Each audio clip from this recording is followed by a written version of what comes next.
ಇದೊಂದು L shape ಇದು table ಮಾಡಿದ್ದೀವಿ, ಆಫೀಸ್ ಟೇಬಲ್ಲು. ಡಿಸೈನ್ ತುಂಬ ಚೆನ್ನಾಗಿದೆ. ಆ್ಯಕ್ಚುಲಿ ಲೆವೆಲ್ ಇಲ್ಲದೆ ಇರೋದು ಈ ಥರ ಕಾಣ್ತಿದೆ. ಲೆವೆಲ್ ಅಂದರೆ ನಿಮಗೆ ಪ್ರಿಫರ್ಡ್ ಆಗಿರುತ್ತೆ. ಇದೆಲ್ಲ ನೋಡ್ಬೋದು, ಡಿಸೈನ್ಸು ಕೂಡ ತುಂಬ ಬ್ಯೂಟಿಫುಲ್ ಆಗಿದೆ. ವಿತ್ ಎಲ್ಲ premium segment material, Amazon boards ಇದೆಲ್ಲ ನೋಡಿ. ಇದು ಬಂದು 2mm ಹಾಕಿದ್ದೀವಿ ಎಜ್ ಬ್ಯಾಂಡು. ನೋಡ್ಬೋದು ನಮ್ಮ ಹತ್ರ ಇರೋ ಸೆಗ್ಮೆಂಟ್ಸಲ್ಲಿ ಇದೆಲ್ಲ ಇವಾಗ ಬಂದಿರೋ ಸ್ಟಾಕ್ ಎಲ್ಲ 2mm. ಇದೊಂದು ಪಾಟ್ಸ್ ಇಟ್ಕೊಳ್ಳೋಕ್ಕೋಸ್ಕರ ಅವ್ರು ಏನೋ ಕೇಳಿದರು, ಟೇಬಲ್ ಥರ. ಆ ಟೇಬಲ್ ಒಂದು ಮಾಡಿದ್ದೀವಿ. ಇದೊಂದು ಕಸ್ಟಮರ್ದು ಸ್ಟೋರೇಜ್ ಬಾಕ್ಸ್ ಆಗಿದೆ. 4 ಅಡಿ ಅಗಲ, ಹೈಟ್ 3.5 ಅಡಿ.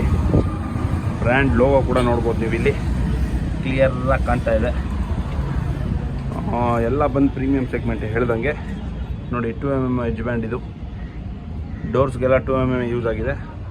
ಈ ವಾರ್ಡ್ರೋಫ್ ನೋಡಿ, ವಾರ್ಡ್ರೋಫ್ ಅಷ್ಟೇ 2mm ಯೂಸ್ ಮಾಡಿದ್ದೀವಿ. ಬ್ರ್ಯಾಂಡ್ ಲೋಗೋ, ರಂಗಿ ಕಲರು. ನಿಮಗೂ ಏನು ಇದೇ ಥರ ಹೋಲ್ಸೇಲಲ್ಲಿ ಏನು ಬೇಕಿದ್ದರೆ ಪ್ರೀಮಿಯಂ ಕ್ವಾಲಿಟಿಲಿ ಕಾಂಟ್ಯಾಕ್ಟ್ ಮಾಡಿ. ಕೆಳಗಡೆ ಡಿಸ್ಪ್ಲೇ ಆಗ್ತಿರೋ ನಂಬರ್ಗೆ. ನನ್ನ ಹೆಸರು Kiran Gowda, royal enterprise India, Yelahanka, Bangalore. All over ಎಲ್ಲಿಗೆ ಬೇಕಾದ್ರೂ ಲಾಟಲ್ಲಿ ಇತ್ತು ಅಂದರೆ ಡೆಲಿವರಿ ಅರೇಂಜ್ ಮಾಡಿಕೊಡ್ತೀನಿ ನಾನು. ಚಾರ್ಜಸ್ ಎಕ್ಸ್ಟ್ರಾ ಇರುತ್ತೆ ಡೆಲಿವರಿದು. ಪ್ರೈಸಿಂಗ್ ಮಾತ್ರ ಹೋಲ್ಸೇಲಲ್ಲಿ ಮಾಡಿಕೊಡ್ತೀನಿ ನಾನು ನಿಮಗೆ. ಏನು ಹೆಚ್ಚಿನ ಮಾಹಿತಿ ಬೇಕಿದ್ರೆ ಕೆಳಗಡೆ ಡಿಸ್ಪ್ಲೇ ಆಗ್ತಿರೋ ನಂಬರ್ಗೆ ಕಾಲ್ ಮಾಡಿ ಅಂತ ಇದ್ದೀನಿ. Thank you.